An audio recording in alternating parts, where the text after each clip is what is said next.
So, ano kaya ang ating gagawin ngayon guys? Hello, ako po si Mingming at andito kami ngayon sa tindahan at kami ay magbubutas ng mga chichirya. Ito po ang mga iyon, no? Guys, tignan nyo, mayroong Nova, Piatos, at kung ano-ano pa. Ayan, ang gagawin namin dyan guys ay bubutasan using a puncher. Yan, ito po yung puncher. Bubutasan natin sa may unahan. Kagaya nito guys, I'm gonna show you like this. Oh, ito yan guys, may maliit na butas dyan. Oh, yan po, ayan. At later on, isasabit natin guys. At ayan po ang araw ngayon, medyo maaraw at mainit ang panahon, pero sa hapon ay medyo malamig.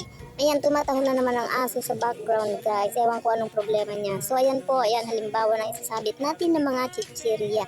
At meron din tayong gagawin ngayon. At ito nga ay ang pagsusukat ng white sugar. Ayan, 1/4 lang po sa plastic. So ayan, sushow ko sa inyo mamaya kung paano yung size ng 1/4 na yan guys.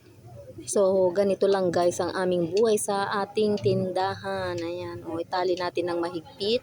Yan, ganyan lang po ang pagtatali. So, ito po yung 1/4 guys. So, papakita ko sa inyo. May ilan tayong nagawa na dyan. O, so, yan size na yan ang 1/4. So, ayan, gabi na naman at tapos na naman ang isang araw. Mamaya ay uuwi na tayo. So, si Mingming ay nakapagpapahinga na. So, thank you so much for watching. See you again tomorrow. Bye!